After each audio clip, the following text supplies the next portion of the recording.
محرمات بوجہ غلامی کے، چنانچہ آزاد عورت پر باندی سے نکاح کیوں منع ہے؟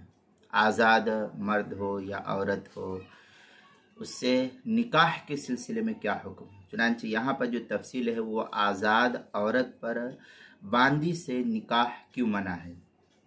تو یہاں یہ جاننا چاہیے کہ شریعت اسلام میں بہت سے معاملات میں آزاد اور غلام دونوں کے درمیان کافی قدر فرق رکھا گیا ہے۔ مثلا آزاد کو بیچا نہیں جا سکتا ہے، حالانکہ ہے انسان تو بیچا نہیں جا سکتا، جبکہ غلام کی باقاعدہ خرید و فروخت ہوتی تھی شریعت کے اندر شروع اسلام میں۔ پھر اسی طریقے سے آزاد شخص سے بلا عوض اور بلا مرضی کوئی خدمت نہیں لے سکتا ہے اور اس سے نہیں لی جا سکتی ہے، جبکہ غلام سے ہر طرح کی خدمت بلا عوض لی جا سکتی ہے، اس کا آقا لیتا ہے۔ اسی طرح آزاد شخص کو بیک وقت 4 بیوی رکھنے کی اجازت ہے، جبکہ غلام صرف 2 بیویوں کو رکھ سکتا ہے شریعت کے حکم میں، اور آزاد شخص کو 3 طلاق دینے کا اختیار ہے، جبکہ غلام کی بیوی 2 ہی طلاق سے بائنہ ہو جاتی ہے۔ یہ قدر فرق معلوم ہوتا ہے۔ اس سے معلوم ہوا کہ آزاد کے مقابلے میں غلام کو آدھے حقوق حاصل ہوتے ہیں شریعت کی نظر میں۔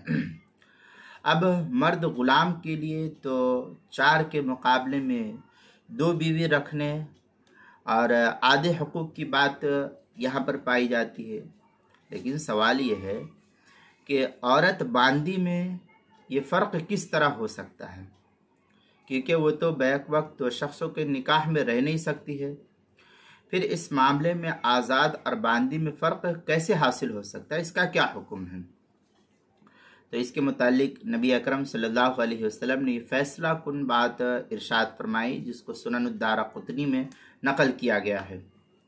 فرق اس طرح ہوگا کہ باندی کے نکاح میں رہتے ہوئے تو آزاد عورت سے نکاح حلال ہوگا، لیکن آزاد عورت کے نکاح میں رہتے ہوئے باندی کے لیے اس کے نکاح میں آنا درست نہیں ہوگا۔ یہ صاف الفاظ موجود ہے، چنانچہ تفصیل سنن الدارقطنی طبرانی وغیرہ کے اندر موجود ہے۔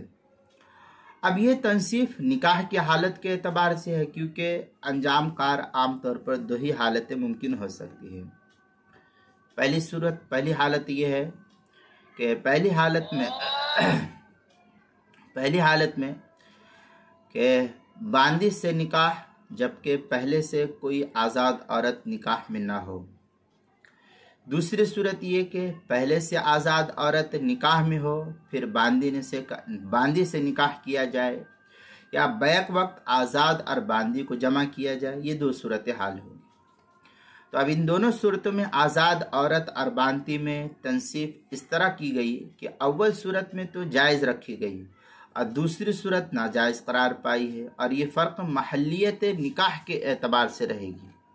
چنانچہ دارقطنی کی روایت اس طریقے سے ہے، اخرجت دارقطنی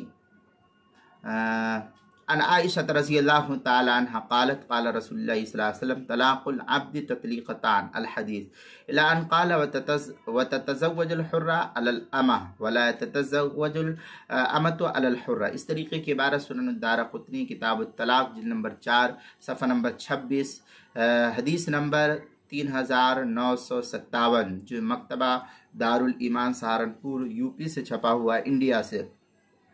فتح القدیر 3 جلد صفحہ 236 پر اس کو نقل کیا گیا ہے۔ ہدایہ کے اندر ہے وَلِأَنَّ الْمَرَقَ أَثَرًا فِي تَصْنِيفِ النِّعْمَةِ فَيُثْبِتُ بِهِ حَلَّ الْمَحَلِّيَّةِ فِي حَالَةِ الْإِنْفِرَادِ دُونَ حَالَةِ الْإِنْضِمَامِ۔ اس طریقے کی عبارت جو ہدایہ 2 جلد صفحہ 331، فتح القدیر 3 جلد صفحہ 227 جو اشرفی بک ڈیپو دیوبند کا چھپا ہوا نسخہ ہے۔ سنن الکبریٰ للبیہقی کے اندر ہے عن الحسن قال نہا رسول اللہ صلی اللہ علیہ وسلم ان تنکح الامہ علی الحرہ۔ یہ سنن الکبریٰ للبیہقی کی روایت ہے، کتاب النکاح باب لا تنکح الامہ علی الحرہ جلد نمبر 7 صفحہ نمبر 284 حدیث نمبر 14001 ہے، جو دارالکتب العلمیہ بیروت کا چھپا ہوا نسخہ ہے۔